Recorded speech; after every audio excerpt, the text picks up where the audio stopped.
So, ladies and gentlemen, this is the fourth of a series of spotlights as part of the project which Gunta Business is involved in, which is conducting a review of the implementation of Chapter 22 of the Umbrella Final Agreement. In the past, we've had sessions where we talked about the successes and some of the disappointments.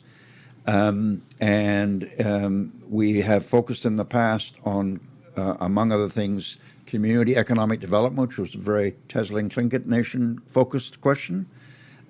We did a session on development corporations, partnerships with other entities, business entities in Yukon, which unconsciously or unintentionally had a kind of Nacho Night Done focus.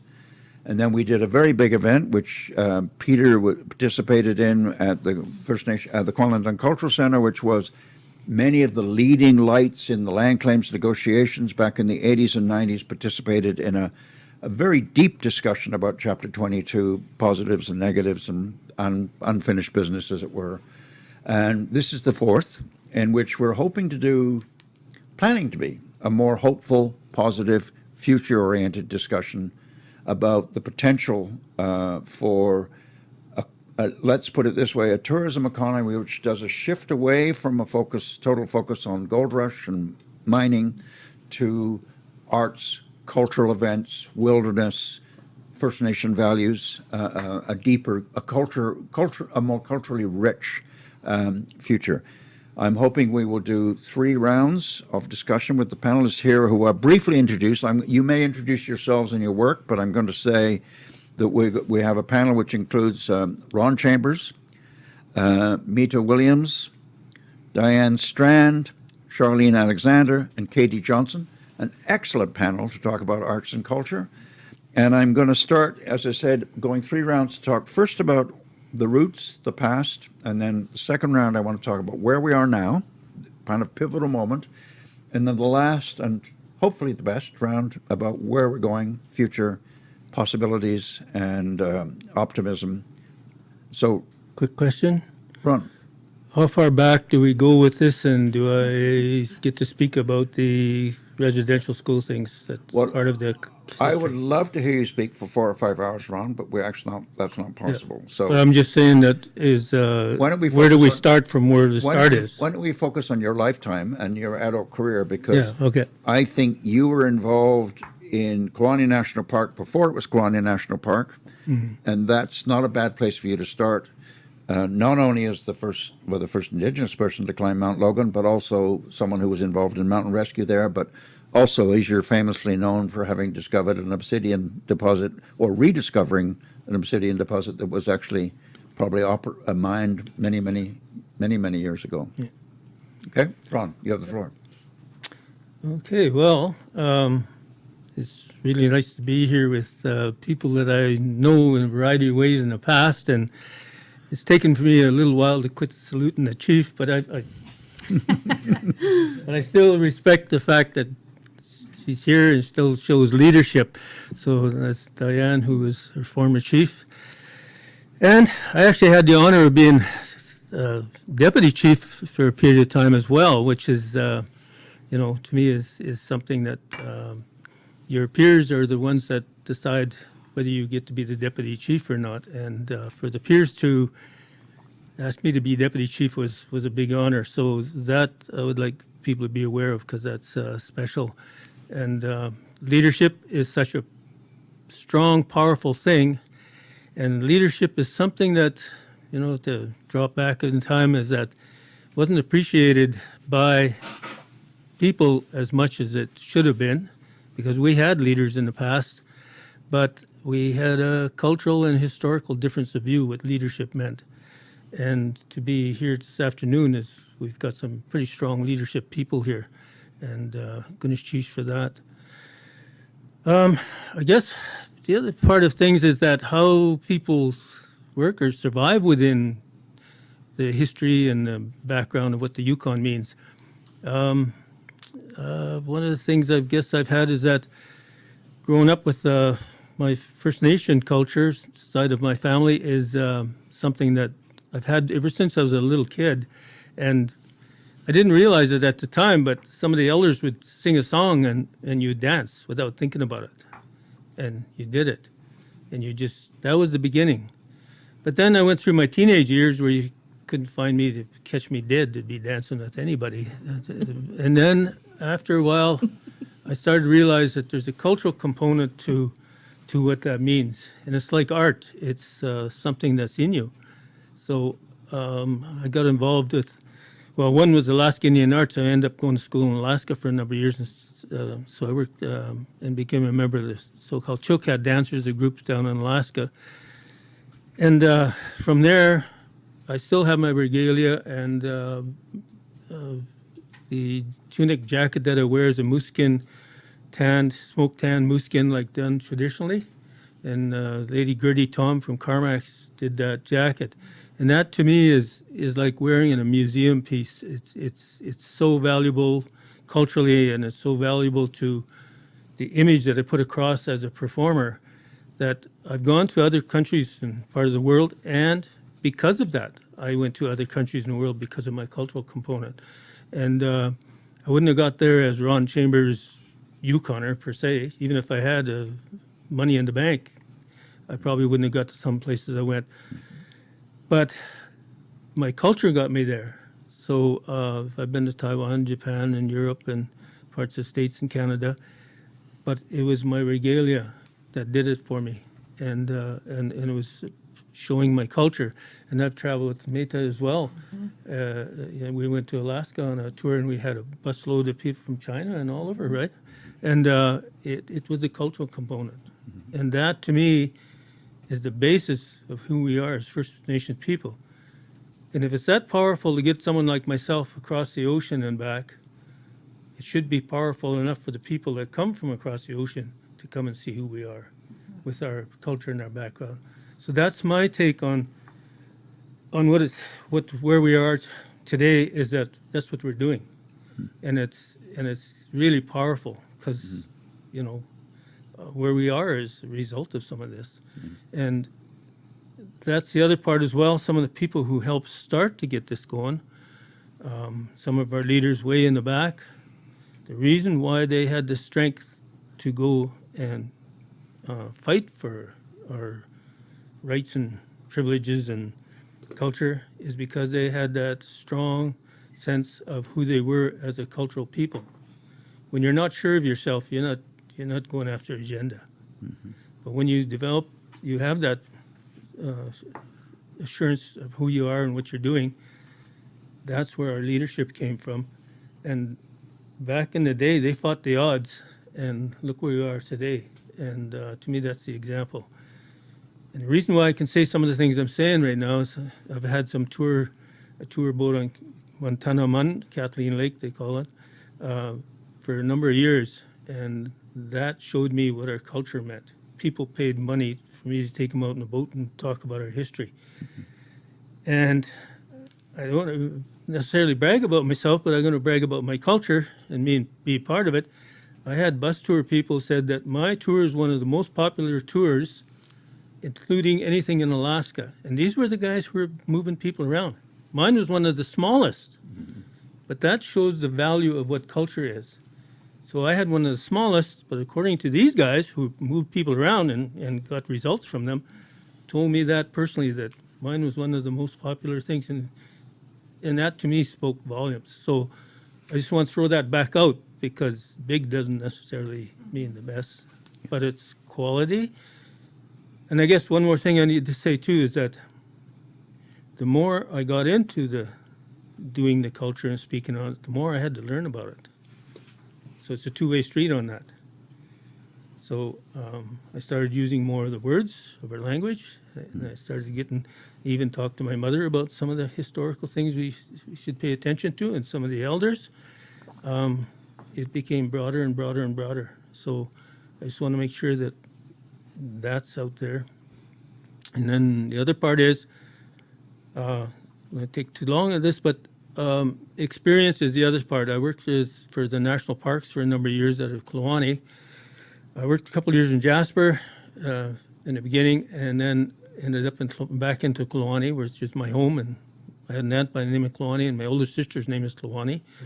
And anyway, I dealt with people as a park warden and doing search and rescue and things like that. But what it does is gives you a cross section of people from all over the world, mountaineers and tourists, and then you started to pick up on a value sense of what people are looking for, because not all of it is culture, not all of it is art, not all of it is the rivers. There's also the mountains. So why would you climb a mountain like Logan? But people come here to climb a mountain like Logan. So I had one thing to say about the cultural difference between some of that is Logan, for example, and I spoke to this before and some people, I said, when I was younger, my experience with mountains was to climb a mountain with an empty pack because you're living off the land and harvesting, and come back with a full pack. Well, I went to work for Parks Canada and ended up climbing a mountain with a full pack and come back with an empty pack. That's just culturally backwards. So I think we have to look at things that way too, as to what the perspective is. And that's the thing. Recreation things is something First Nations are starting to learn, because the river was a source and now it's a recreation, but the First Nations is still a source. So I just want to get some of that out, because that's some of my experience that I've seen the difference. I don't think if I didn't do all the things I did, like work with parks and some of the other things, that I could speak on it that way. But having the cultural side and the park side, it's broadened my horizon that way. So I guess all of us have to have that different perspective. Okay. Thank you, Ron. I want to come back to that cultural dimension in later rounds. Can I ask you, Mita, now, if you would actually talk about your own experience or your own roots in your own activities and your work culturally? Yeah. Ayaji Gujan Mita Williams, Uye. Asua Jesse Isaac, AGI, Uyena. Asia Solomon Charlie, Huchai, Uyena. Ama Mildred Charlie, Dawson Trail, Uyena. Ata Gujan Robert Gage, Western Ontario, Uyena. And Ayaji Agunda. So I think even if this is a short version of an introduction, it tells you who I am. It tells you where my grandmother comes from. It acknowledges my grandfather, my mother, and my non-First Nation father. And it tells you which clan I belong to. When I first started getting involved in Indigenous tourism, the only exposure I really had to such a thing as traditional economy was watching my grandmother as a very small child sew and bead and tan moose skins and all those great things, and carried it in my memory. When I came back to the Yukon after leaving for several years back in late or early the 1990s, Harold Johnson, who was the visionary of Longo People's Place, which is Kude Dan Kinji, we sat down and talked, and he talked about visitors to the Yukon, and even our own people need to acknowledge their Indigenous inheritance. And he said, "What do you think we should do?" And I said, "I think we should just go do it. We should just go live it." So with an idea and 2 pennies at that time, we went out searching for a space, and we became who we were. And it was a very strong impact in my life. I have worked with Longo People's Place for the past 27 years. And we did it, I would say we were ahead of our time, because there were no Indigenous tourism product or Indigenous camp or place for local, national, or international visitors to learn. And so I'm very grateful And I do understand that it's a gift. So, thank you. Thank you very much. Diane Strand, could you talk about your journey in this world, this particular cultural sphere? Dunjay, a Gunzanu Shokotan, Ekaka Uyek Acheche. Yeah, so my journey in the cultural world actually started when I was quite young. I was very blessed to have lived beside my grandmother, Annie Nad, and I remember as a teenager and then as a young adult not realizing what I knew.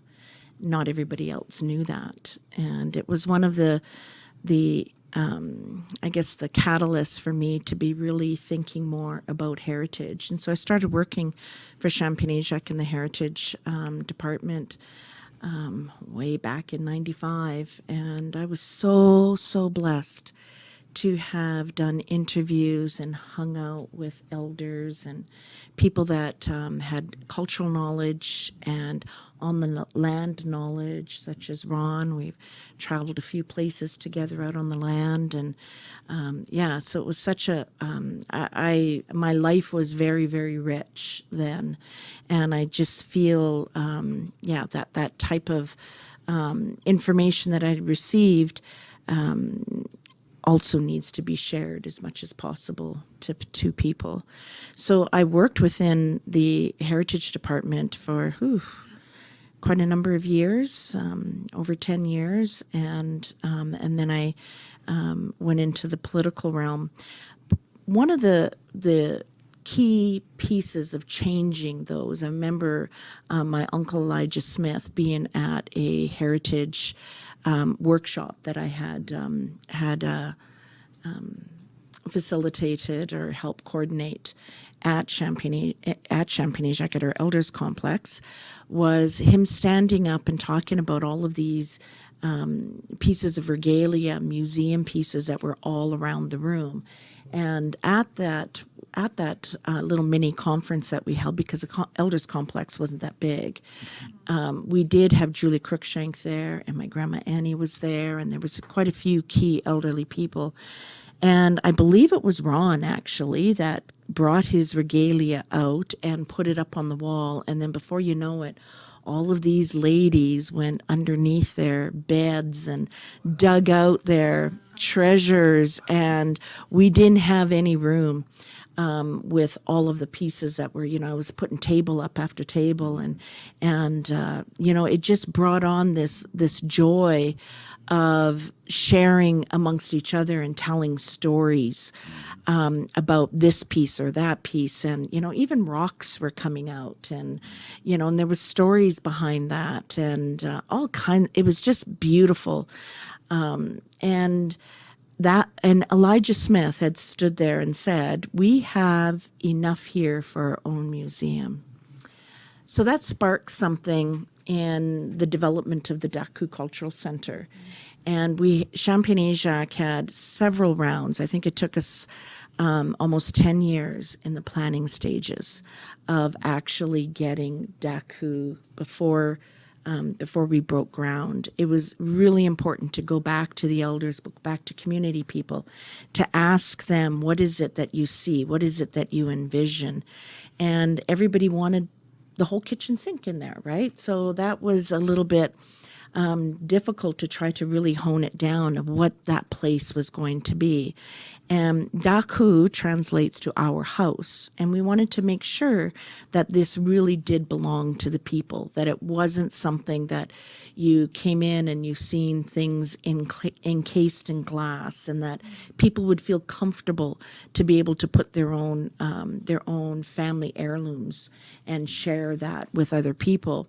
So we did build the place, and this is one of the interesting pieces that I really, it was like an aha moment for me when I think about where our First Nation is, and I think we can think about this in other within other communities also.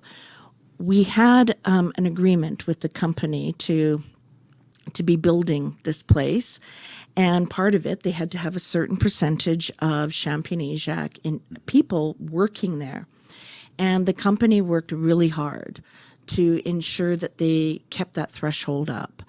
And it just became difficult over time. It was, over the year or so, it was more and more difficult to keep our own people employed for a number of reasons, and people weren't showing up for work, and it was just getting hard. And I really felt for this company because they really wanted to ensure that, because our goal was to have electricians come out and have carpenters and plumbers and all of those trades. That was our goal, is that people are going to be able to go to school and they're going to come back and start working on their apprenticeship. Well, at the end of the day, we ended up with one apprentice only. And it's one of the aha moments that I had, in that, our own people need to have their healing first. Mm-hmm. We can't have these expectations of them when there's trauma and, the intergenerational trauma that is placed on their shoulders. So how do we help them in their healing? How do we help our own people? So that's a totally different story on a different path that I went. But when I think about drumming and singing and dancing and those types of things, it just really does bring out joy in people. It really, the Dakota Dancers, which is, I'm a co-founder of the Dancers, we're celebrating our 30th anniversary next year. We had a real focus on children, and we still do. My grandkids, sometimes I show up and it's Diana and her grandkid show. We still have that focus, but that is not the only focus that we have now. We've discovered, just like Ron was saying, that you start dancing and you, as a child, and then when you become a teenager, you disappear. And whilst many of those teenagers that disappeared, that dance when they're children, they are now parents, and that's able to bring some of the fold back in.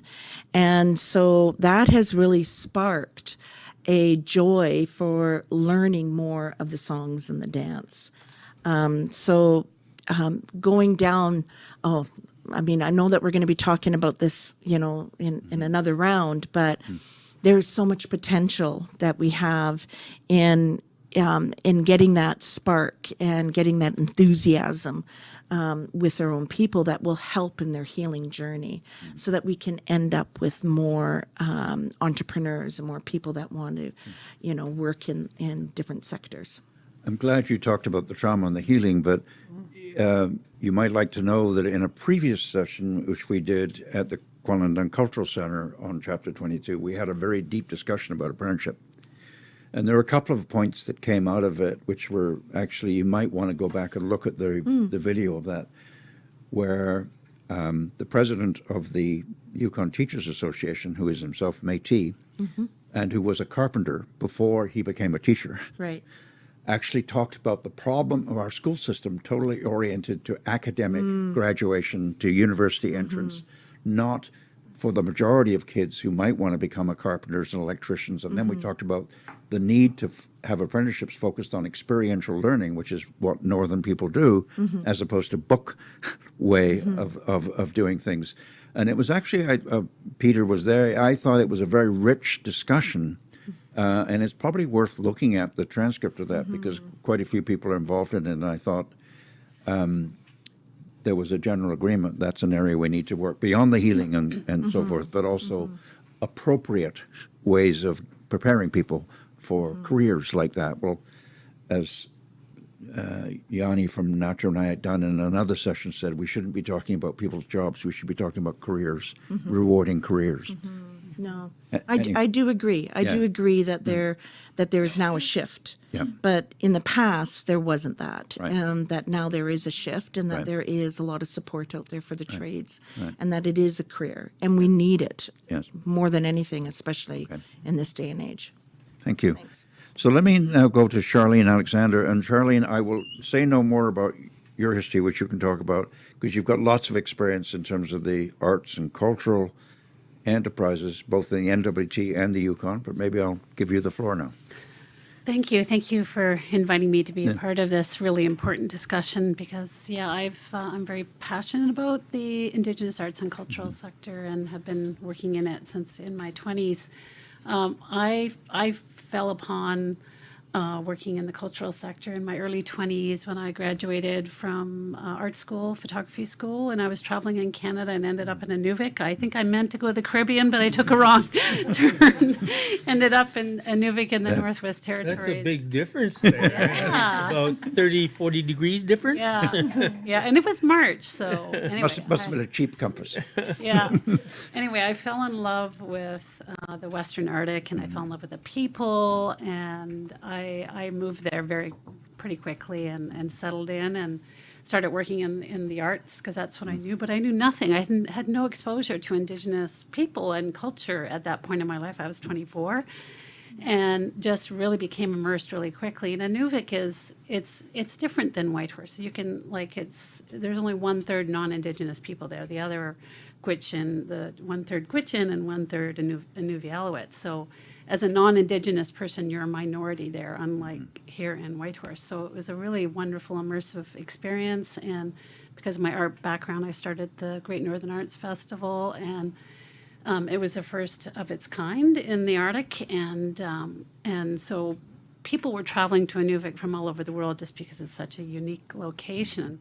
And I had my aha moment in the festival where people from France and like Germany and all over the world were just having the most incredible, just like your trip, Ron. It was like a person-to-person experience and actually being able to sit down with people and just talk. And it wasn't a packaged product, tourism product. It was a really authentic, immersive experience. So anyway, I spent 10 years there and grew the festival. And then we moved to Yukon over 20 years ago. And when I moved here, I couldn't get access to the Indigenous arts and cultural sector. It was just, I know it was happening in communities, but it was not, there was no sort of way for me to start working in the sector. So I worked at, various places in the arts sector until I met Katie. And she invited me to help her just to contribute to when you did the Canada Games. Tent. And it was with Mita. Yeah, Yeah, with it's Mita. Full circle. Full circle here. Yeah. Yeah. And then, that was awesome. And then she invited me to take part in the Olympic project with her. And so we spent a couple of years working on that and taking artists and performers down to the Olympics. And then we thought, let's start a festival, because I knew the benefits a festival would bring to a community and to tourism and to cultural revitalization. So we did that right after the Olympics. And then we moved into the YFNCT, the Yukon Tourism Association office, and it had been closed for a couple of years. And so settled in there and saw the work that Ron and Mita and others did at the Yukon First Nations Tourism. I saw how hard you guys worked to try to support tourism on a very minute little bit of money that the government was giving you. And the idea was, you guys go away and develop Indigenous tourism, but the government did not invest at that time. It was kind of a token amount of money, and you guys kept it going for 15 years. Didn't even get money for gas to come in most of the time. Yeah, right. And there was so much money being invested in tourism back, and this was like 20 years ago. Yeah. And so, once Katie and I moved into YFNTA, we changed it, and we changed it to Yukon First Nations Culture and Tourism. We added the culture to the organization, and people were going, why did you put culture first instead of, shouldn't it have been tourism and culture? And I mean, that was like, no, it's got to be culture first. It absolutely has to be culture first. And then we had to work very hard for the next 10 years to get an increase in funding so we could do some meaningful work. Mm-hmm. And there was a lot of, but nothing's export ready, and it all had to, so they wanted Indigenous tourism and in some ways the arts sector to be sort of have the same approach that non-Indigenous tourism sector had. So we've seen a shift over the last 10 or 12 years where there's a whole shift everywhere in the idea that it needs to be authentic and it needs to come from community. And so, yeah, it's been quite a journey, and we definitely are seeing some awesome positive changes in both sectors. So, and it's just been an incredible journey for me as a non-Indigenous person to be on that journey and to support both culture and tourism. So, Katie, have you been stimulated to add your own thoughts to this? Well, it's full, Rick. like I said, it's full circle when you Yeah? think about this work. Want to acknowledge every single one of you because I think I've been mentored by every single one of you. So, and still learning and still gaining knowledge from our communities and from our elders and knowledge keepers. And I've always said to people like this, it's hard work, but it's heart work. And I think we do this work because we're so like true to who we are as First Nation people, and our work is guided by our values. And so, yeah, it's just been such a, like in the last 10 years, and I don't call it a career, I call it a calling. Because some days I'm like, well, this is hard. But then I see how much work everyone has put forward. And to see the growth through not just the Attica Cultural Festival that we just celebrated our 10th year, but mostly every community they have their own celebration. And that was the whole intent of this work, is to create space and time and healing for communities at their own pace when it comes to organizing art, culture, and tourism. And it's really exciting to see our young people it's like, what does the next 10 years look like? And because if we don't have the artists and if we don't have the people, we don't have anything. So I think that's part of YFNCT and the history and the growth is maintaining those relationships and getting fuel from the communities and the artists to continue this work. And yeah, it's been quite a journey. I think back of the Attica Heritage Conference, and I'm sure most of us actually took part in that.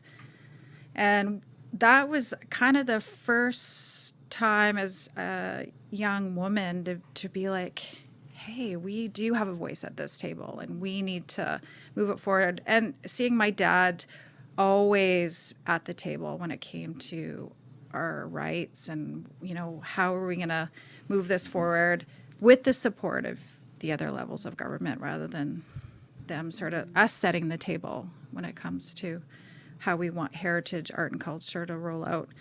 So I feel like this work is just a continuation moving forward. And yeah, really, really honored to sit with all of you today. And I'm learning right now as we speak because I feel like it's going to take such a team effort as we move forward together.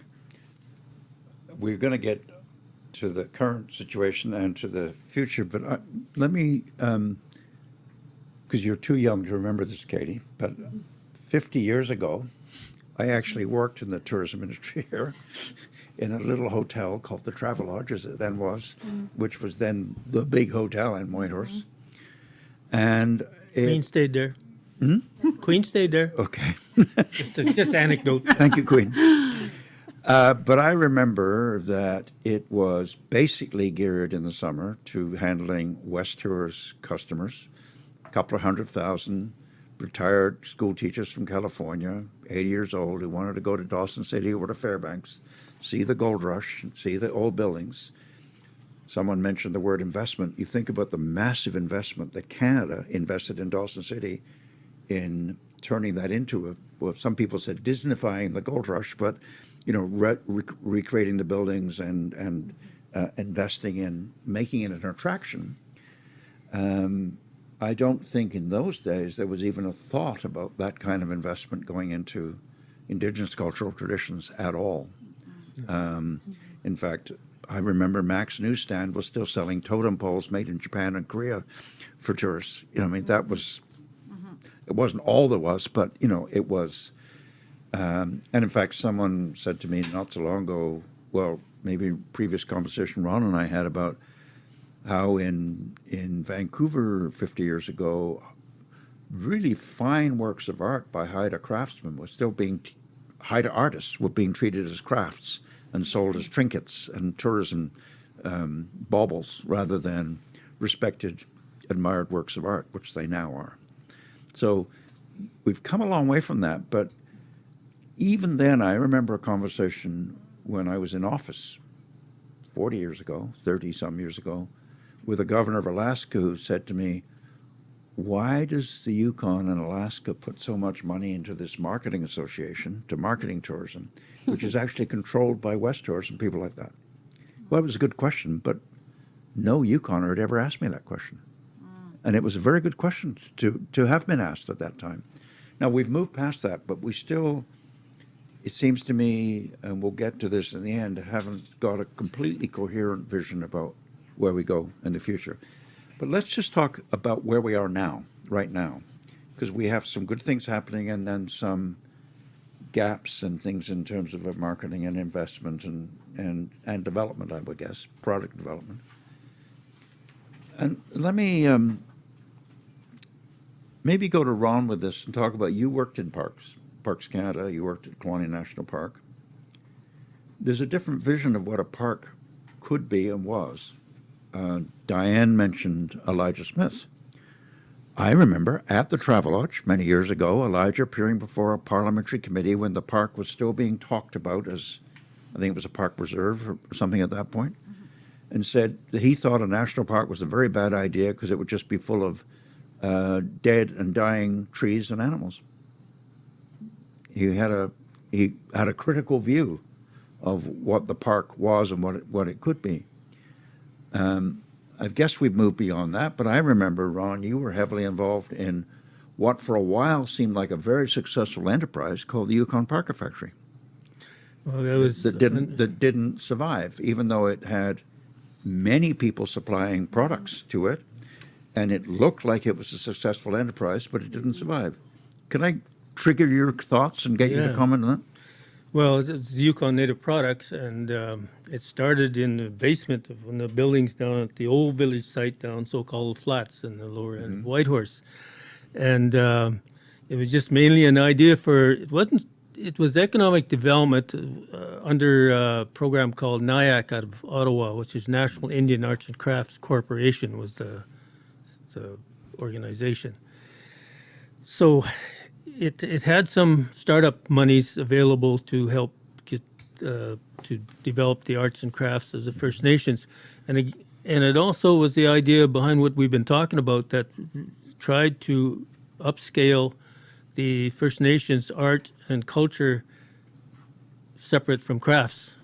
That was one of the reasons of it. It wasn't just so much that you start a business; it was trying to change that that mold that the First Nations were in. So that was the beginning of it, and then one of the biggest, most important things that we did in the beginning, we had a board made up from people around the Yukon, from Old Crow to Teslin to St. Junction to all over, and the board changed at times too.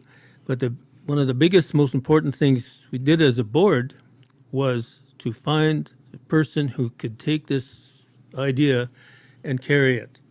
And that's what we're talking about here. There's leadership. You may not be the person actually doing it, but somebody has to make it work. And then one of the major people along those lines is the lady at the end there, and this one here, and well, all the leadership there.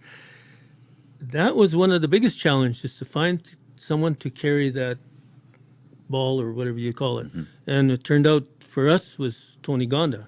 Mm-hmm. And he, he's a very quiet, easygoing type of guy, but he's very focused on what he does.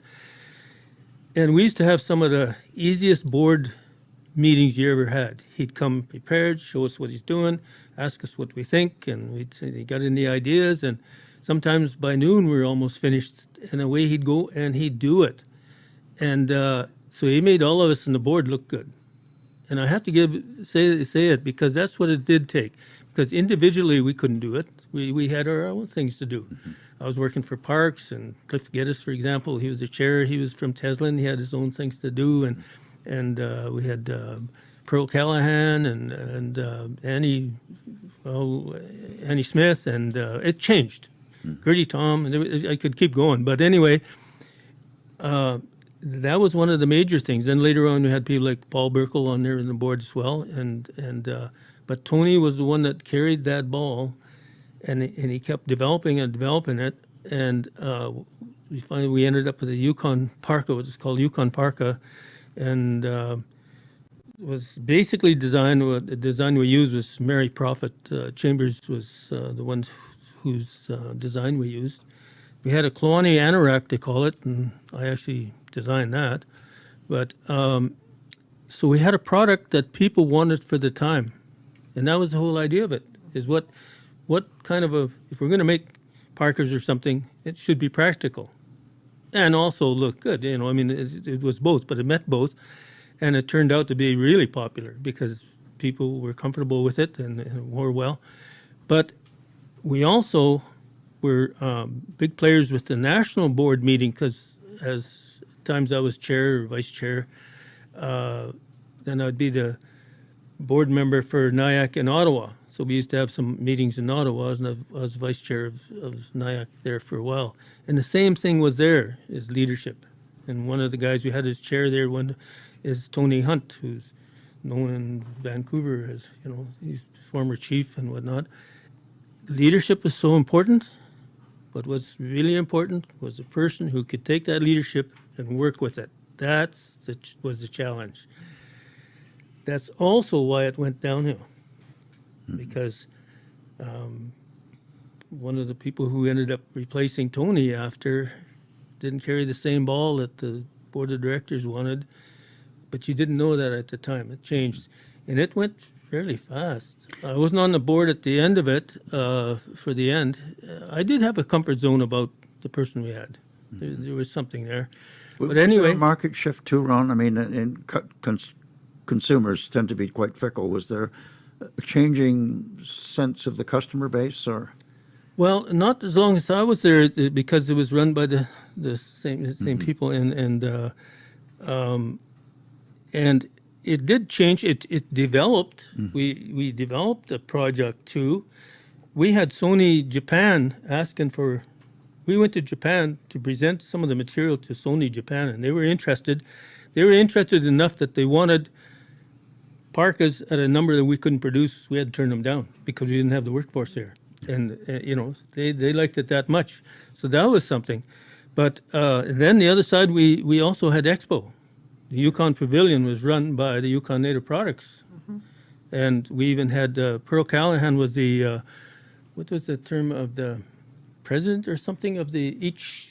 Essentially the ambassador. The ambassador, yeah. She was the only First Nation and the only female ambassador for all the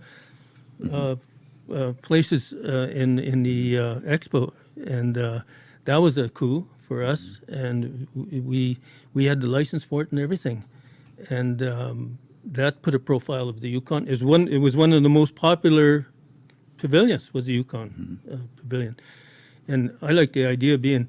I think I was vice president at the time. Was the idea I didn't have to line up. I got to go in the back door. that was pretty good, but that showed. Then we had a business in Dawson, a small store in Dawson, which we sold, parkas and shirts. We had another store in Anchorage, in the Diamond Mall in Anchorage, Alaska. So we did have this big, broad organization. We had Princess Anne come as we presented her with a parka, and her entourage bought, I think, 4 parkas from us. So they spent their money buying our parkas. And as a matter of fact, they sent a photo later on of her reviewing the troops in Britain wearing our parka.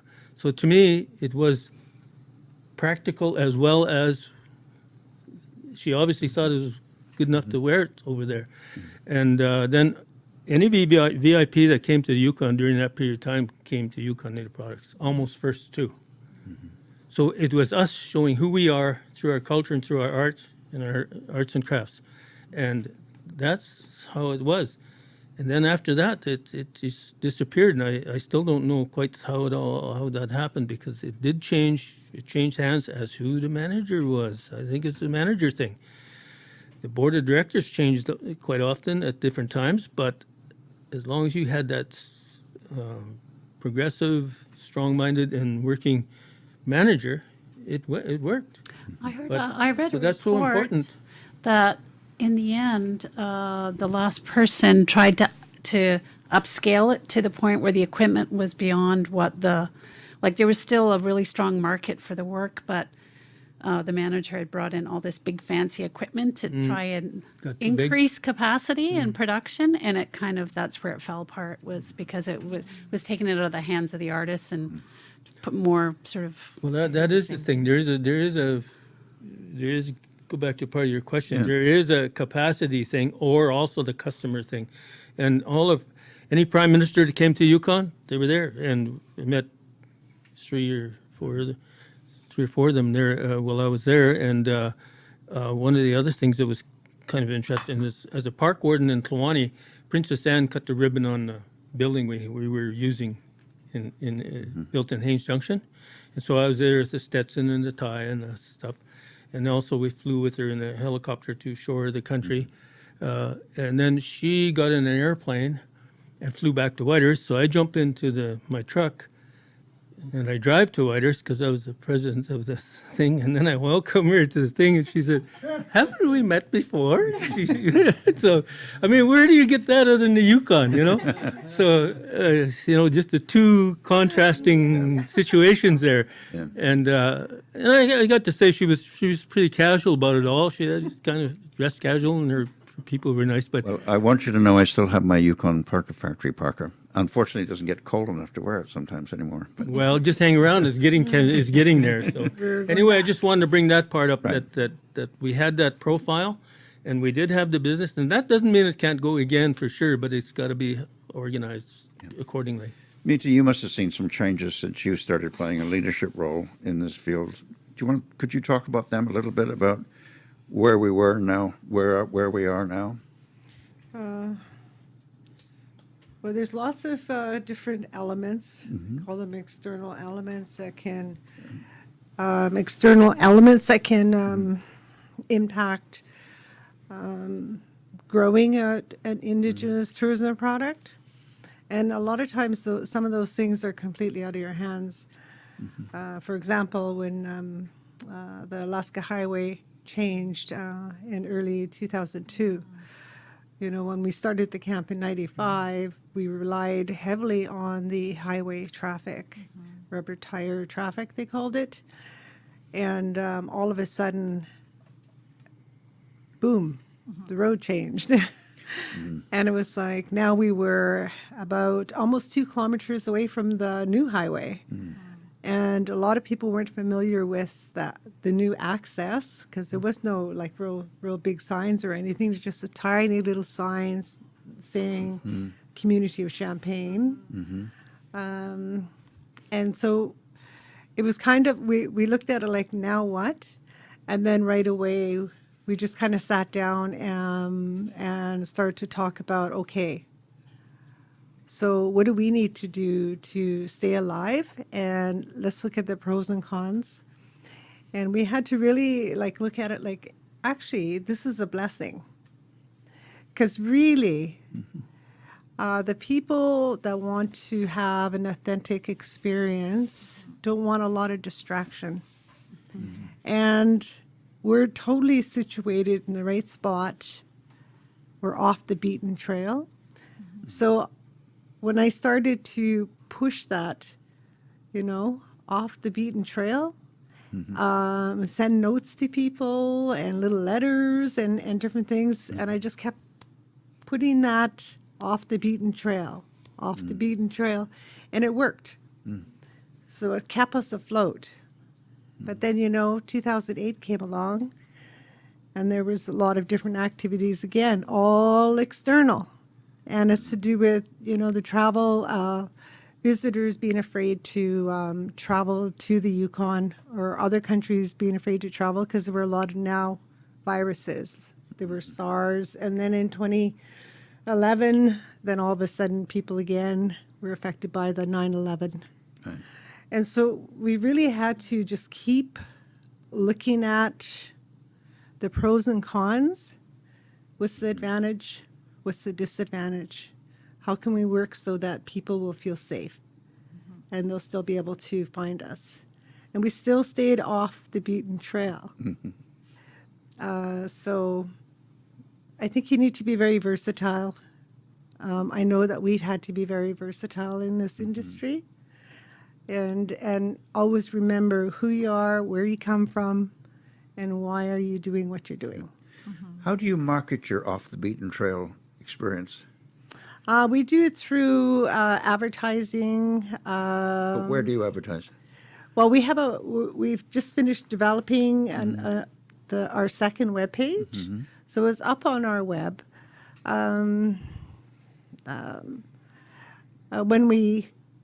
When I say thanks to customers for coming and visiting with us, and I send a thank you note, it's always thank you for coming off the beaten trail. You need to keep it kind of personal with your customers, because they really are the most valuable component to whether you succeed or whether you fail. Who have you found to be your most kind of reliable or most promising market for your product? Yeah. Well, COVID kind of threw a wrench in everything. But actually, since we started to slowly come back, it's Canadians. It's interesting. Yeah. Is more Canadians than I've ever seen. But before COVID, it was the U.S. And then Europe. Oh, that's interesting. And then Canadian. It's completely switched. That's interesting, yeah. It's completely And they have to be aware of that, eh? Yeah, yeah. Yeah. So, did you want to add anything? Because I'm No, go ahead. okay. Let me go on to Diane Stein. You were in this transition period. You were chief of Champagne Asia for some of that time. Could you talk about your perception of where we were and where we are now, and those same kind of challenges that Mita talked about? Sure. I actually want to go back to what Katie had said when she talked about the Adaka Heritage Conference. And I believe you're referencing to the conference that the Yukon Heritage Resource Board had. Yeah. 1999, right? Yeah, that was an incredible conference, and I know that your father, Joe Johnson, was instrumental in a lot of being on the Heritage Resources Board. It was a big part of his sharing of the knowledge that he had. That conference was actually the big push behind it was Carol Geddes. She was on the board at the time and a successful film producer in her own right. And she could see and the rest of the board members could see what was needed to get people to really think about how important heritage and culture is. And a bit about what Mita was saying in terms of what the external factors are in movements. There is that piece of what the Heritage Resource Board was, really working on, which is Chapter 13. Chapter 22 is a little bit there, but it is Chapter 13 that was their primary focus. And it's because of what they had done that really shifted a lot of people's thinking in archaeology and anthropology. So if you can't have those if that shift didn't happen amongst, government employees, whether it be federal or territorial, and the importance of what our archaeological pieces are and what they mean and how they can teach us, if you couldn't shift that thinking, then I think we would be stuck. Because once we were able to, produce the awareness of what the ice patch research was doing and things of that nature, going out and really speaking up about our heritage and culture and what it means. That was, I think, when you ended up starting with a little awareness, such as clan awareness. You know, I remember back in the day when some of the young people were now all of a sudden adorning what clan that they, you know, belonged to. Like a hat would have a crow on it or a wolf, and it'd be like, well, I really do want to share who I am. And yeah, so those kinds of, you know, what I'd say nation building pieces, that pride really started with a lot of the young people and becoming aware of the resources that they had. I recall the one poster that was done on the ice patch research, and there was Stephen Reed holding a stone tool, a big, beautiful, beautiful spear point that had red ochre on it. And he's holding it and looking at it. And, you know, a photographer had captured this, and you could just see in the awe in his face of looking at this. We called him our poster boy because he's, you know, and I asked him, like, you know, like, his name is Kashaw now. He's changed his name, but what were you thinking of? And he says, wow, my great, great, great, great, I don't know how many greats, grandfather made this and I am actually walking on this land. And I'm being paid to be here. And that like as a young man, he was in university at the time, that just kind of switched him. And when I think back of all of the major finds that happened out in the ice patch, was all done by the Indigenous people, the Indigenous youth. Like the big juicy pieces that were like 10,000 years old, or the really nice, you know, sinew making, or the really beautiful maker's marks. Those were all found by our own people. Now, I truly believe in, you know, like the Creator is really looking out to spark that interest, you know, and now Kashaw is leading his second cohort in language immersion. And right, you know, like not only is Champagnat done, you know, we're in our 4th year now of language immersion. You've got CYFN who have, you know, Matsana, Serena Permozic. She's probably going to get mad at me because she also switched her name to Indigenous, you know, and leading all of those young people at the Yukon Native Language Center. When a long time ago, Yukon Native Language Center was almost like off the, you know, like you don't go in there, you know, like you're an elder and you recorded your stuff. But now all these young people are coming. Oh my gosh, it's so juicy. It's so incredible to sit there and listen to these young people. I was just at a potluck last weekend. There was 2 young boys. Didn't know I know who they are now, but didn't know who they were. And they were just conversing in Southern Shoshone. They were fully immersed in, you know, and they were working really hard to stay in their immersion while they were at that potluck. That kind of, you know, that's what's happening right now. And it just gives me goosebumps to think about where we're going to be in, you know, a couple of years down the road. Well, an anecdote from what you're saying about the, like the archaeological things, and they were out in Gladstone, and Tina, my youngest daughter, that's her name, and that means copper. So she was out there with the group and Sheila and whatnot, and she finds Tina spear point. Well, her name is Tina, and that's what she found. I mean, you can't set that up, you know, because if you set it up, it would be, you know, a setup. But she actually found a Tina, and her name is that. Yeah. Well, that's where we are today. You have that double value, where in the past it was single, you know. But Diana's really raising an interesting question, which is not really the subject of this thing, the link between culture and education, because many people will observe that Indigenous dialects in the Yukon are in deep trouble. Not all of them, but many. Yeah.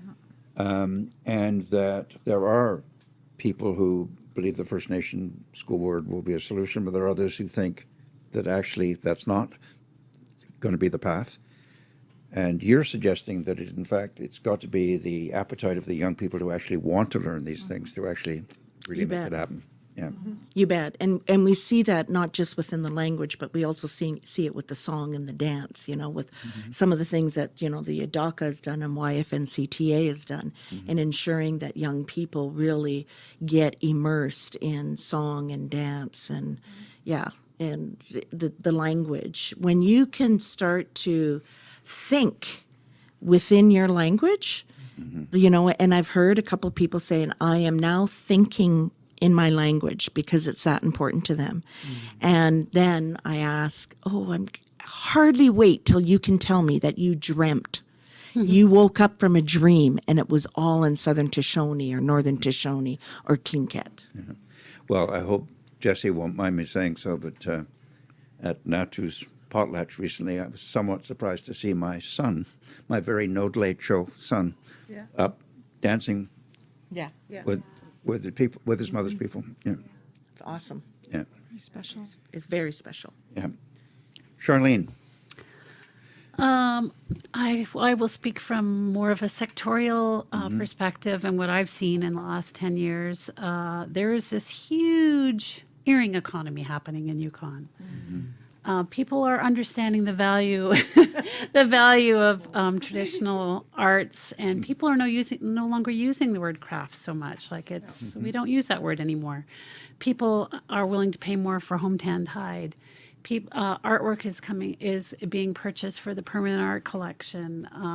We had an online store, and our top seller was an elder making very traditional home-tan slippers, like incredible sales. So there's actually the demand for traditional arts and the cultural products. Actually, I don't like to use that word either. It actually exceeds what's available. So the opportunity is huge. And young people are excited to learn traditional arts and dance and filmmaking, and it's just a really, really exciting time because the audience, because of the Truth and Reconciliation, people are interested in learning more about Indigenous culture, and they can do it through the arts and through festivals. Let me ask you, though, and maybe Katie will also want to continue this question. Should the territorial government and the federal government be playing a role in investing, marketing, promoting these kind of products? Absolutely. But how should they do that? Because you don't want them doing it by themselves, do you? No. In fact, they should definitely. Well, we have a lot to say about this one, don't we? They definitely, and I think that the other. Just before I know Katie's got lots to say about this as well, but I think it's trying to put support Indigenous arts and culture in the same framework as non-Indigenous is not the right way to do it. It has to be looked at differently, and it has to be because it's about health and wellness and community, and it's got to be done differently, and it definitely has to be done in partnership with communities and cultural centers and organizations like YFNCT can help. So yeah, you jump in. No, I mean, I just think about all these kind of going back to what you're saying, like it's our young people, and it's there's this incredible in the last 10 years or more that I've seen. And kind of just going back to who I am as, Kluwani First Nation, and what are my values, and what, how do I follow those as a young First Nation woman. I kept on just always leaning in to, because I'm not an artist, but I feel the spirit of the artist and the importance, and we're also learning the language, and we're also reclaiming our songs. Diet and Daniel Klen worked with two of our matriarch women elders in our community, and I was delivered this beautiful book with all our songs in it, with the USB, so that I can plug it in the computer and download these songs, and I can listen.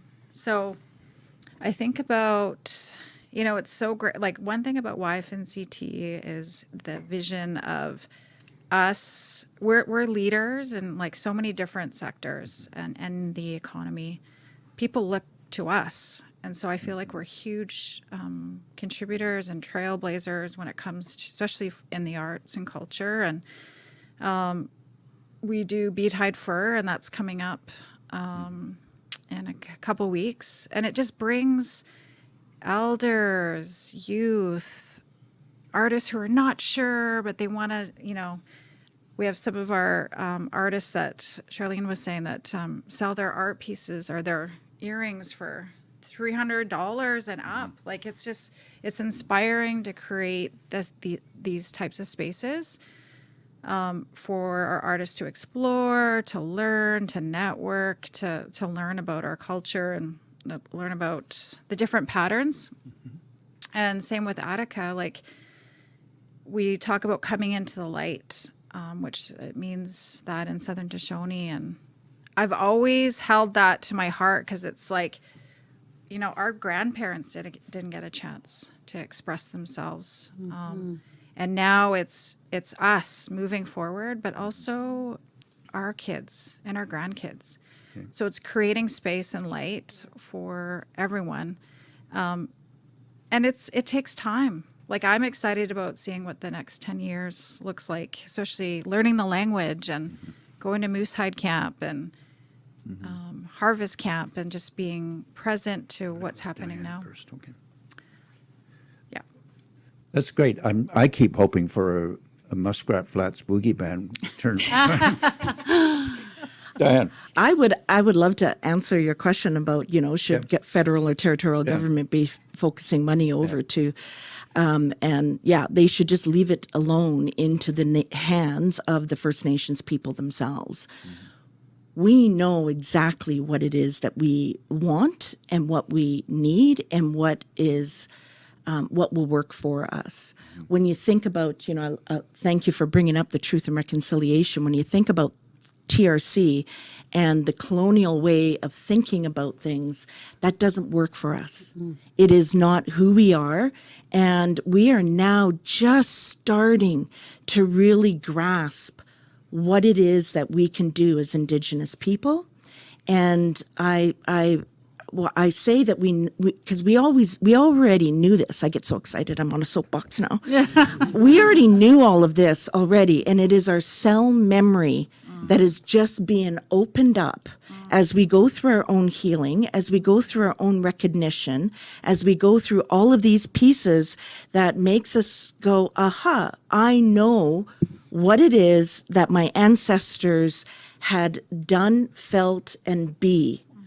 And so, step aside YG and federal government and just give us the money to be able to do that. And I say that with such conviction because the pendulum has swung so far over for so long. Like we talked earlier, like when we first chatted about this, about the gold rush and all of those kinds of, that the pendulum was so far over that, okay, give it a rest. We now need to swing it all the way to our side. And until we are ready, until we feel comfortable, it's not going to be a little bit here and there. It needs to be all the way over, and that could be many years. Yeah. And that is what we need. Yeah. So step aside and let us do what we know best. So let me just, because I want to do this. Thank you. And It's getting me all fired up. Yeah, Okay. me too. Yes. I want to do the shift into the future, and that's a good pivotal way to do it. But let me ask Katie one question about interesting in the previous interviews we've done in Kluane First Nation. The comment was made, we don't want a Banff Springs hotel. We know that people who come here want to see the lake and they want to see the mountains.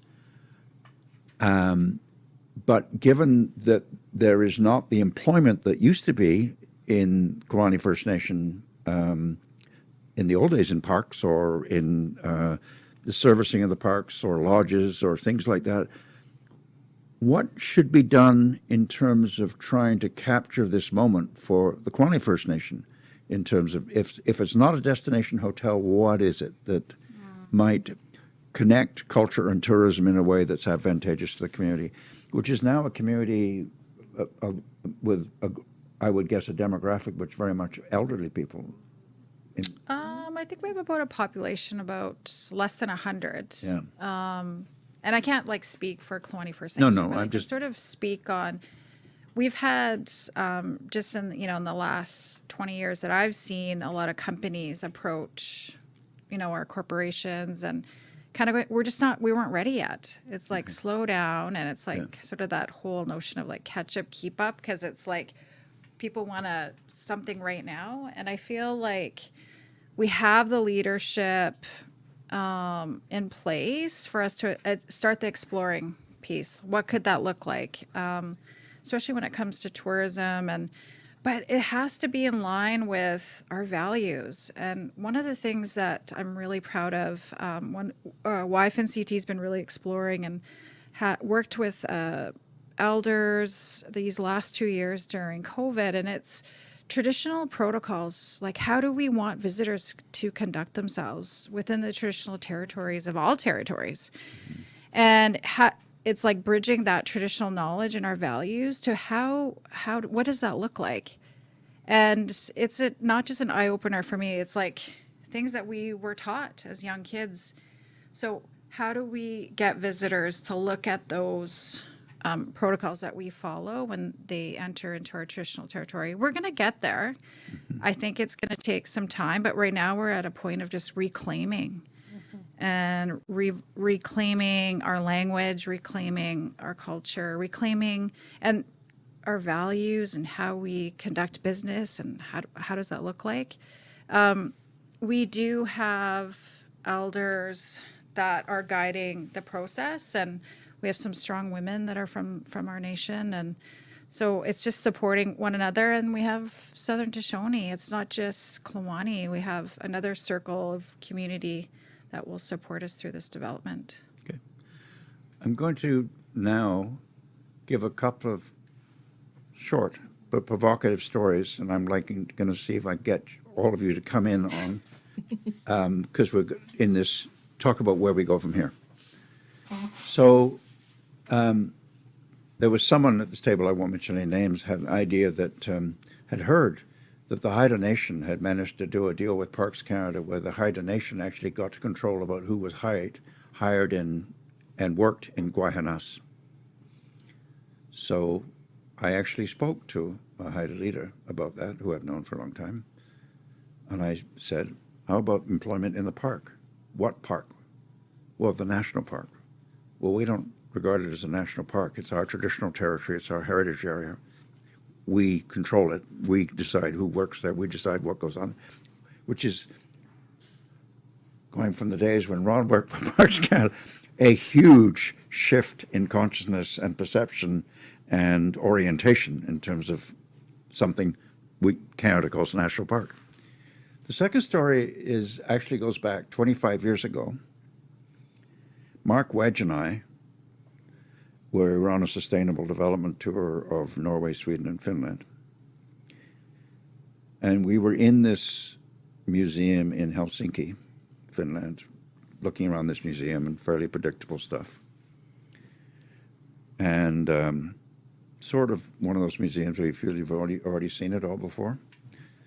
And this very nice man, gray-haired man in a suit, came up to me and said, Mr. Pennicott, I think we have something you might like to see. So took us into this giant hangar-size place, temperature controlled. Opened the door, and it was full of Alaskan, Tlingit, Haida, Inupiat works of art, skin canoes, salmon skin rain gear, hunting gear, all in mint condition, all made out of traditional materials and traditional products. And unlike the stuff we saw in Russian museums, which was really poorly kept, dusty, not even looked after, this stuff was actually treated like treasures. And I said to this man, Finland was never a colonial power. Where did you get this stuff? He said, well, you need to remember that when Russia still governed Alaska, Russia also governed Finland. And two of the governors who were sent to Alaska to govern Alaska actually came from Finland, not from Russia. So when they had gathered up their protocol loot, which governors in colonial times always gathered, ceremonial gifts and people, they had masses of it. They didn't bring it back to Moscow. They brought it back to Helsinki.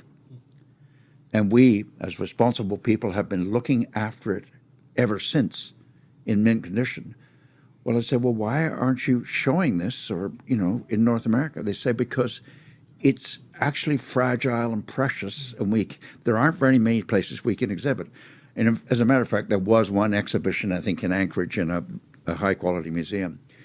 But when I reminded Mark about this just a few days ago, actually, he said, this is a repatriation issue we ought to be pursuing, which is, of course, this is going on everywhere because there's lots of stuff in Ottawa that belongs back in communities too. But is that something that people have been thinking about as part of the future? Oh, yeah.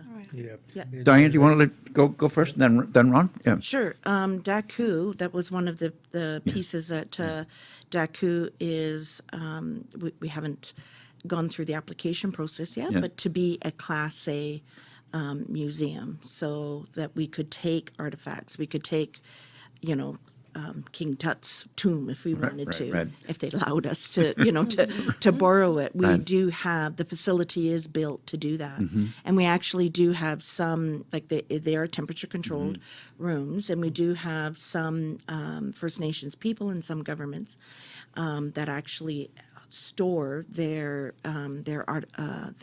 belongings at Daku. So yeah, it was thought of, and it's very tedious to get the Class A status. You have to have, like 2 years of every single day, or a year of every single day of temperature control, and you have to submit that to the Canadian Museum. Association. Anyways, you have to submit that every day, the reporting, so that you can prove to them that you actually have the capacity to do this. And that is the issue, is the capacity to be able to have, the population base here in the Yukon, to be able to have people that can run the place at that level. But we're ready to go when we get there. But I have to tell you, Mark and I were blown away. This is an astonishing collection. And you know what, I wouldn't be surprised if Akchis van Kampen has actually been there. He's traveled all over Europe and has been to, he's done 2 dissertations now, and his last he's got a second doctorate that he just received in the spring was from Helsinki. Oh, was it? Yeah. So I wouldn't be surprised if he's he's aware of what's in there. Yeah. Ron, you going?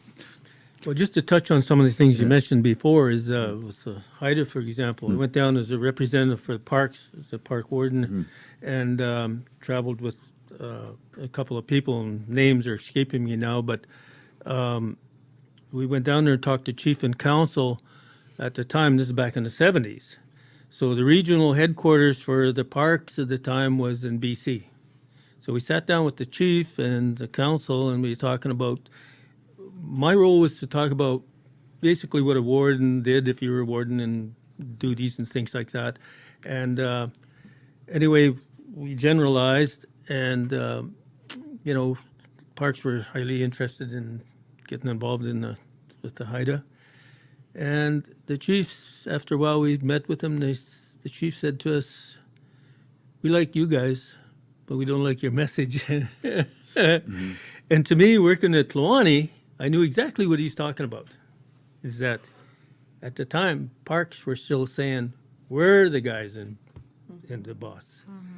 And then another thing that a lot of people hadn't thought about that I ran across, because there was a situation a chance where I could work at the Haida Gwaii for a while, and I taken scuba diving, and I've always been interested in water, and top of the water, bottom of the water, and my logo is otters, and they do that.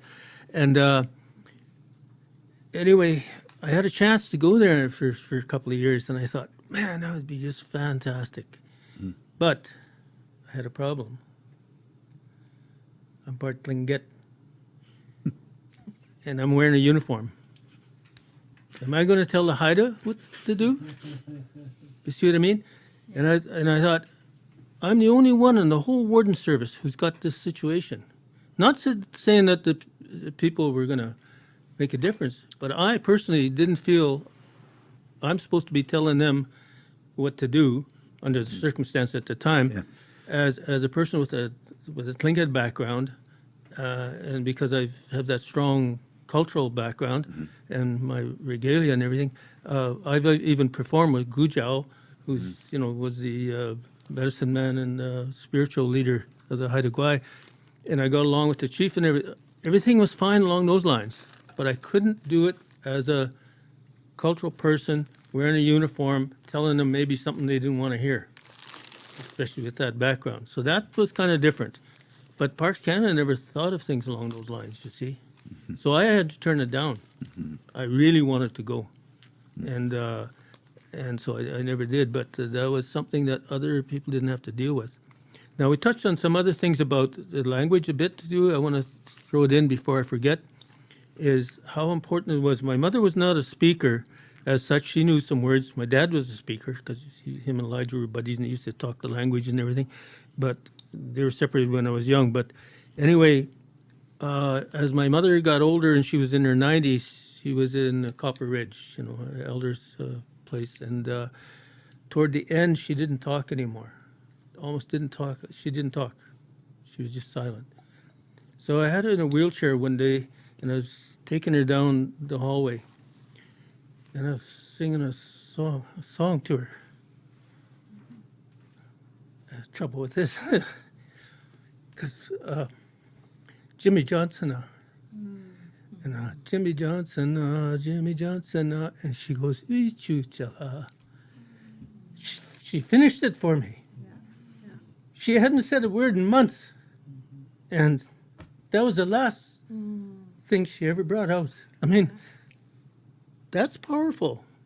So what are we talking about, If it's that powerful for somebody who is in the situation she was in, that was her last thing she ever uttered, and it had to do with the song.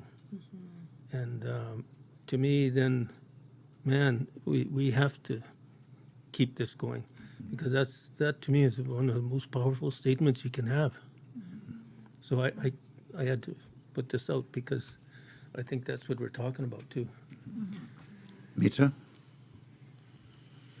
Kind of a heavy conversation. Yes. Yeah. Powerful little stuff they were doing. But let's return to our hope. This will be an optimistic, forward-looking part of the conversation. Where are we going from here? Yeah. Where should we be going from here? Well, one of visitors just in the last few days asked, so who controls all of the Indigenous tourism and the communities, and how do decisions get made here in the Yukon? It's like, I said, well, there's 4 levels of government. I said, and there's, we can go backwards. We can say Indigenous, municipal, territorial, and federal.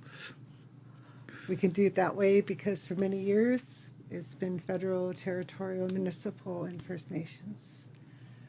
I think we need to be able to be all governments to be flexible enough to change their positions and work together and give every level of government equal opportunity to make decisions that affect us as Indigenous people here in the Yukon or even in Canada. Well, I think that's a brilliant comment that John Burroughs makes, that in fact we get into this Canadian idea of separate jurisdictions rather than overlapping and interacting jurisdictions, which is probably the world we're moving into. Yeah. Yes. Yes. Yeah. Diane, did you want to add anything at this point, or we? So the question is of, Where are we going, and where should we be going? oh, Here.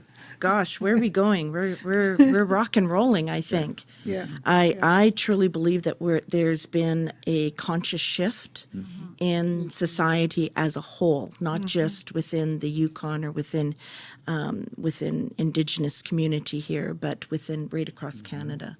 And we have to thank people like Phyllis Webster, who, created Orange T-shirt Day, and, the TRC, and, that's coming up, September 30th is coming up, that we all should be recognizing. And so I think that conscious shift is happening. But here in the Yukon, I'm going back to the youth. Like when, Charlotte and Katie are talking about these incredible earrings that are being, not just the earrings, but you see people wanting to make hides, tan hides, and everybody's got their own little, tug-what that they use, or their own little secret recipe for softening. And, it's so exciting to have that, to have the young people be real at the forefront. There is one little piece, though, that I'm going to have to mention, and it was interesting. My daughter and I were talking just the other day, and she was, and I feel really awful that I can't remember the author that she was quoting, but this person was saying that, all the drumming and dancing and all of, all of this showcasing that we're doing is great and wonderful, but it really does not, it doesn't really affect, it's more of a surface for Indigenous people. If you really want to affect, then you have to go to the family. It is the family unit that is more important than anything. And when you think about, and I'm going out of a different chapter again, but when you think about child welfare and what's been happening in that sector, and how, again, CYFN is really putting their footprint on and ensuring that it's the Indigenous people that have a say in how their children are being raised. That, to me, is more important than anything else, because it is, the kids and the young people. We need to ensure that the education that our young people are getting, and thank goodness for the Education Board, First Nations Education Board, it is so important that we educate our young people to know not just who they are or where they come from, but that they have a sense of pride, and that they are able to take it. It's natural for them to be an Indigenous person, and not to be something that is a separate part of the economy or a separate part of the population. But they are the forefront, and they are the most important here on our own land. So for me, it's the kids. It's the kids, it's the babies, and the more that we spend time with them and teach them and get it right, because when you want to change a society, you educate the children. And so we're going to educate them in the proper way. And arts and culture, obviously, important part of that. Huge part. Yeah. Huge part. I was just thinking about opportunities, and right now, sustainable tourism is like the big conversation that's going on around the world. And that's why we're starting to see more Canadians here, and people want less packaged experiences and more human experiences. And Yukon is prime for that. We have to be careful. Yukoners do not want huge, they don't want tourism to grow too big. They want better tourists that spend more money. So, because it's all about protecting the land, and I think that people want to have experiences where they're going into a community and having a meal with people and something more intimate. And one of the things that we've talked about a lot at YFNCT is the idea of trying to support the idea around cultural homestays. And I think that there's a great potential here in communities for that kind of a program.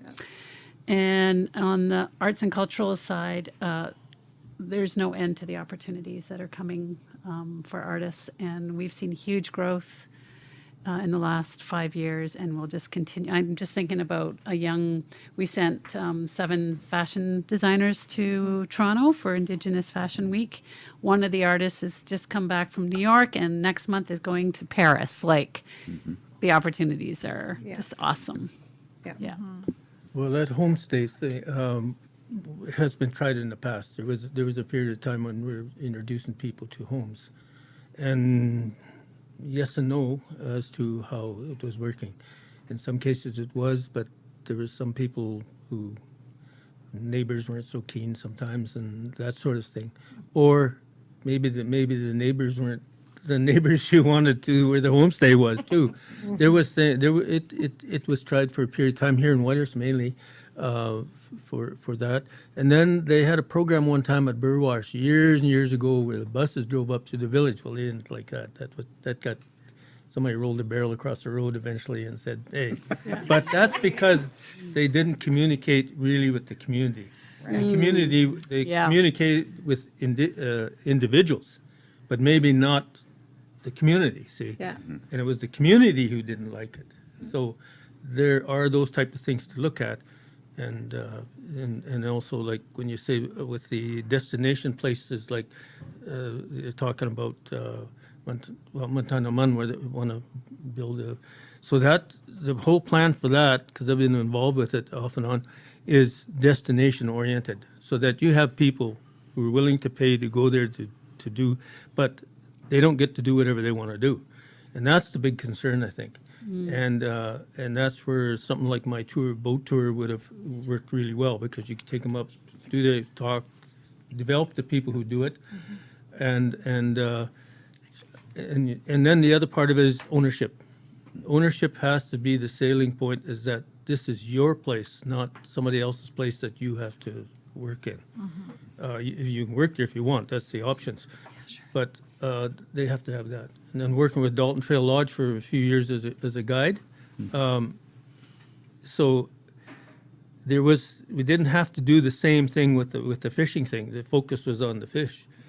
But that was run kind of different. But the other one is, like, we've had Delmer out with his helicopter at the time, and looking at places that you would take people to destination, and then where the archaeological sites could be a learning place, where First Nations can be doing the work, doing the archaeology.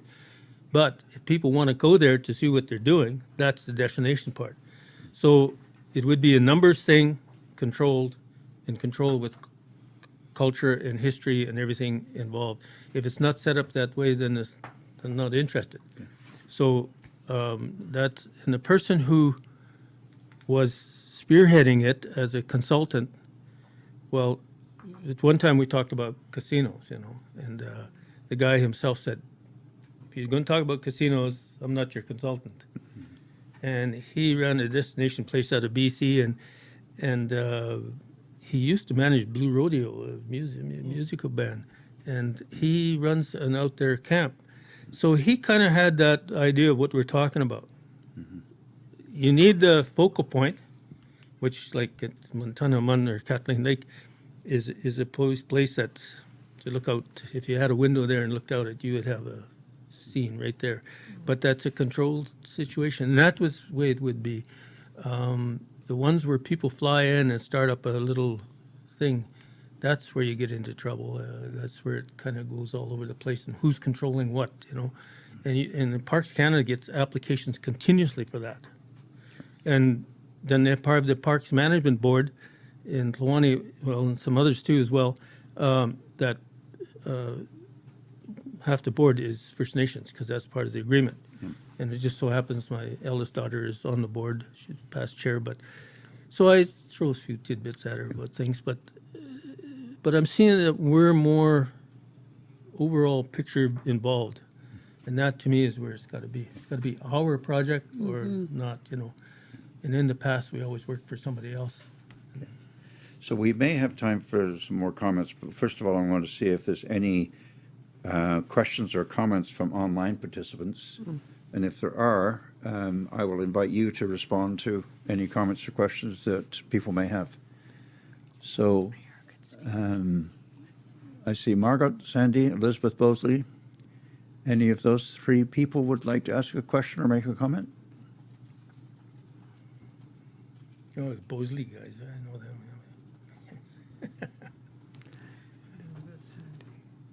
Okay, if not, I'm going to go to you, Katie, because it was your turn next to actually make a comment about the future. Oh boy, And I've heard you make some visionary comments in the past, so maybe you could. visionary. Yeah. Yes. Well, I just wanted to thank all of you guys. It's been really just, again, this work it's always been like collective, and I feel like everything that was said about like empowering our youth, empowering this generation to like really just hang on to it. And one of the things that I believe that in the last like 10 years that I've seen is, and the goal or the intention was to always create the opportunity for First Nation people to grow to their full potential, whatever that means to them. And one of the examples, I think for sure, and it's Diane was a part of it, was we did a multidisciplinary show called Dreaming Roots this past year, and we saw the opportunity of, you know, COVID and the impacts it had, not just to visual artists, but also performing artists and elders and storytellers. So it was never about the show per se. Like, we knew that was something that was going to happen. It was always about the process. And I think that approach of being inclusive and making sure we had representatives from each community, and it wasn't just like a check mark. It was like, how do we bring everyone together, and what is our story like? What does the next 10 years look like? And ignite, we always called it like sort of igniting the fire, and what does that look like, and planting the seeds for the next generation, for performing artists, for singers, dancers. And it was like a blanket effect of how do we support artists through training, through mentorship, building capacity, confidence, empowerment. And it took some time, but it was through the process that we all learned from one another. And I think for the future, it's that respect and that integrity. And as we walk forward together, it's always keeping in mind that it's just like not one nation, but it's all nations. And it's not just one voice, it's all voices. And I'm excited to see those opportunities grow. I'm excited. Not only is the world like looking at us, but it's like it's how do we empower our own communities, our own families here? And the world is looking at the Yukon and what we've accomplished just in a short period of time of creating those opportunities moving forward. So I'm excited to see all of us still continuing this work, because we do it because we're passionate about it. And would also like to acknowledge Charlene, who's retiring. And so, well, I don't know. You'll be coming back. Good luck. Retirement. Good luck on that. Because there was a lot of barriers in the last 10 years. And to see everyone at the table and where we're at, because we have a voice at the table because of our elders and people like Ron and Mita and Could I ask you to expand a little bit more about how you made all that happen? I mean, the kind of values you talked about in terms of bringing people together to actually work to achieve the kind of event you've talked about, the cultural event. I mean, what was different about the way you went about it than has been done in the past? I don't know. I think it was looking at the core of each person and be like, how do you want to represent yourself? How do you want to, like, what are the areas that you need support in? Or just like, I need space to play with my band and work through different songs or language. Or so I think it was, instead of saying this is what we want, it was like, what do you need? And what story do you want to tell? Yeah. And I feel like we did that at the Olympics in 2010, where we had this incredible opportunity to showcase who we were as Yukon First Nations. And again, it was very collective. But for this round, it was just more organized and more supported and more upheld by our elders and our youth, because they're ready. When we went into it, we said we're going to wrap our arms around every artist that's taking part in it so that they feel safe and supported, and as a result, then they were able to shine and create and tell their story in a way that, instead of coming in and saying, we're going to tell your story, it's like, no, the artists were able to tell their story in their own way. Yeah. And bring it all together. And bringing the right people together. So like Diet and Alejandro, and we had a really core team that just was very intentional in the work that they did. As a performing artist in the show, it was quite. I can speak from experience about how when you say you wrapped every artist around, the truth behind that. We started off with the Dequicutta dancers. We started off with 14 people that were interested, and only 5 ended up at the end for various reasons. But there was even a time when we thought, okay, we need a circle within our own group. And, okay, let's get somebody there that's going to be able to do that. And then, okay, we can't sing. We don't know, we're not going to, it was just a decision that we decided not to use the drum. And it's like, okay, if we're not going to use the drum on this song, then we better get some voice lessons. And the amount of time that Diet had spent with us, just absolutely amazing. And being able to now go to our dance groups and, do some teachings to them about what needs to be done. And it's just, so the wraparound was very, very clear. I also need to say, though, that there was because of COVID, there was no real awareness of what was being created by the other artists. And let me tell you, the power that you felt of watching, it was like the last week, we all come together and we're all at the Arts Center to practice.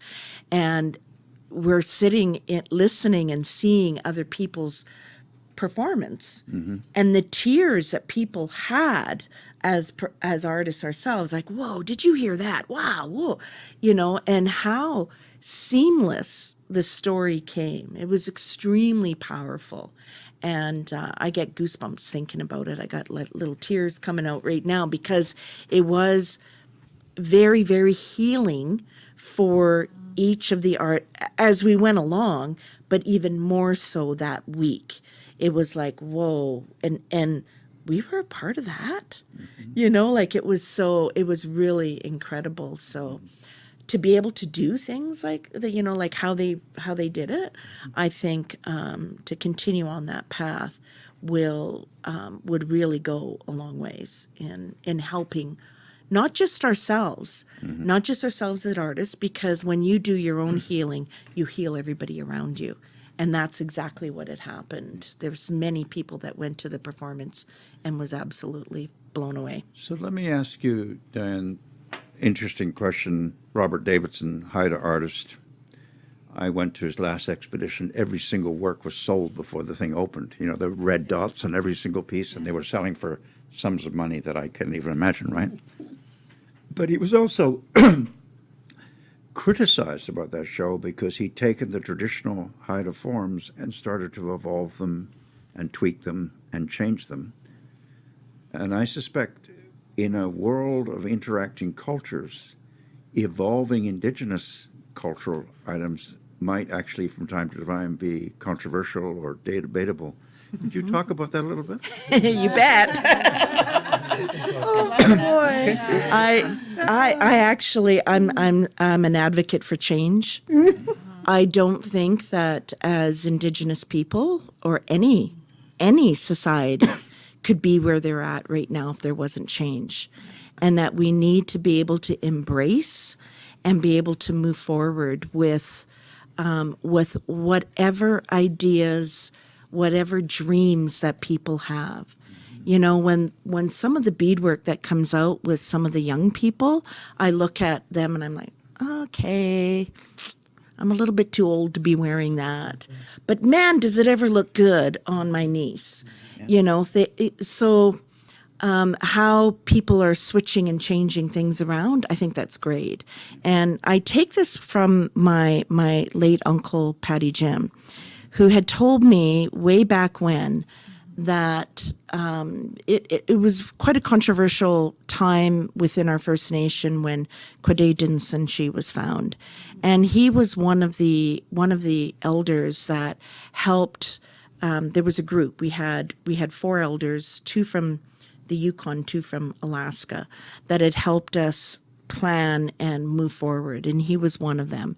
And there was people that were coming in that were really angry about what was happening, and he's like, it's okay, it is okay. He said, if I go to Alaska, if I go into Northwest Territories, if I go into British Columbia, I'm going to come back with something that they do better, that those people do better than what I do, and I'm gonna adopt that. Well, he didn't use the word adopt. He says, I'm gonna do that.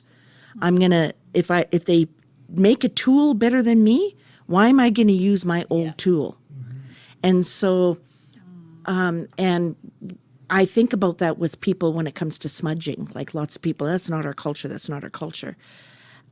It has been scientifically proven now that sage actually can clean a room, the ions in the room, the air in the room.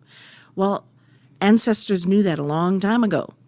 And so science is just catching up with us. And I think about, so we're using a culture, a piece from our Indigenous brothers and sisters from down south. That doesn't matter. And that's the same with any art form. Let them express themselves. A long time ago, way back when, in 10, 20,000 years ago, there was no particular rules about art form. So let people express themselves, and we'll all get along famously. Yeah. And it's just love it all. Ron, you wanted to get into this? Yeah, I agree with Diane completely. And a guy like Davidson would have the absolute respect for what the elders did before his time. I mean, that's where he gets his inspiration. But you can only go so far with the same, otherwise you're going to end up copying something over and over and over again. So you still have to move ahead, and that's what he's done. He's a real mold breaker in that aspect. But he's probably taken criticism for it too. And I was very much into the cultural side of things way back. And I think how to make different colors and the mix and how they did it. You can do that and do that as an art form, but then there's new paints and colors and stuff developed that stand up and do things. Well, that's fine too. But if you want to do the 2 types, that to me, like my moose skin jacket that Gritty Tom made, that's the only way you made it back in the day, and it's still valuable today, and I can still use it with my regalia. But not many people are doing that anymore. But the other part is where the quickest answer to that, to me, when I first thought about that, is when I was with the Alaska Indian Arts in the 60s. It goes back that far. We were working on a totem pole that went to Japan for a Japanese World Fair at the time, back in the 60s. And Leo Jacobs, who is also an instructor for, what's his name, doing the canoes at Queen. Yeah. He was one of Wayne Price's mentors. Well, Leo Jacobs, we were doing the totem pole, and of course the pole is huge. The tree is huge and everything. The pole is huge, and he cut some chunks out with a chainsaw. And this tourist come up and said, "Well, the old Indians didn't do that."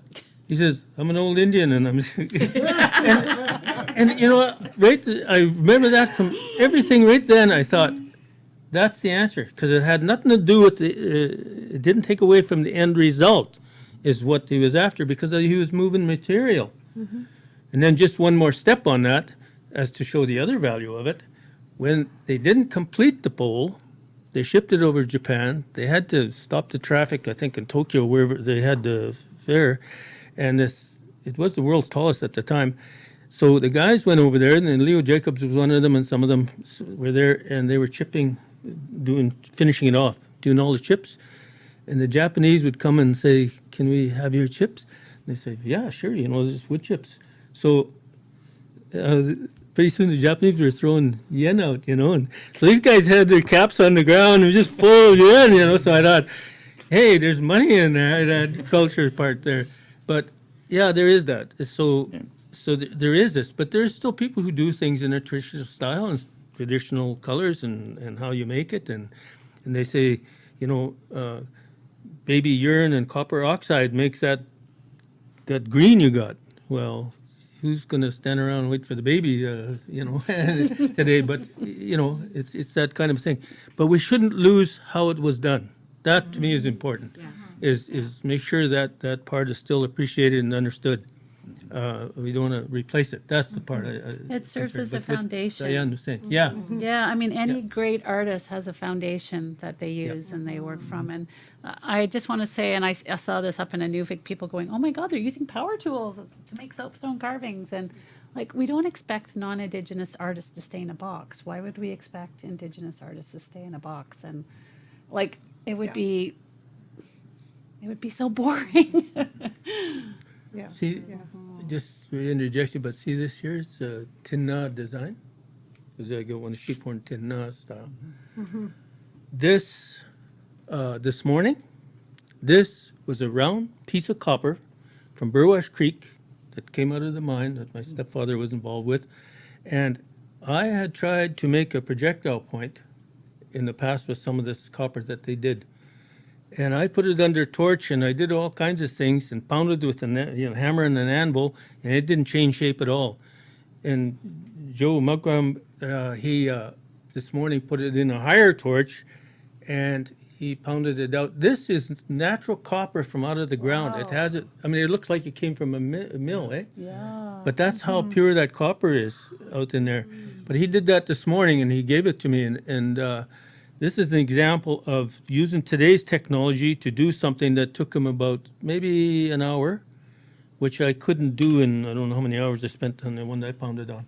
The difference, but the people a long time ago did that. And the other point, and I wish I had it because I have it up in a box in the group where it just came from, with a projectile point made from this copper, and it's about this long, a tinna, and it's the northing on all the maps that Champagne-Ajac has, and on the floor map, that's the template. An artifact is the template for the northing of all the maps that Champagne-Ajac has. So here's an artifact being used in a different way, and I still have the artifact. And to me, that's a bridging, see? There's bridging happening too. So this is an example of that. This was a chunk of round green, you know, the big copper nugget in front of the museum. That's what this is probably related to it somewhere along the line. That's it. It's cool. Yeah, it's unbelievable. You know, So, Mita, you've been quiet in this particular subject. Have you earned any thoughts? Oh, it's. I mean, I'm grateful to be here I'm grateful to be here and listening to all the different perspectives, and I love the fact that being in a traditional economy or being in Indigenous tourism is that each individual, even at this particular table, has their own unique story to tell, and that I'm not here to tell this young man with story to tell, and to watch Indigenous tourism slowly continue to grow, and to see our young people coming up and walking with us, and then some leading us. It's a really good time to be alive. I was 14 when I first sat and witnessed discussions on land claims. I'm 63 now. But a very young 63, right? And I'm so grateful to have watched the journey from that point to where we are right now today. Yeah, thank you for having me here. Thank you for being here. I'll say that individually. Thank you, Katie Johnson. Thank you, Charlene Alexander. Thank you, Diane Strap. Thank you, Ron Chambers. British Chiefs. Thank you, Mita. Thank you. Thank you. Shonithan. Thank you.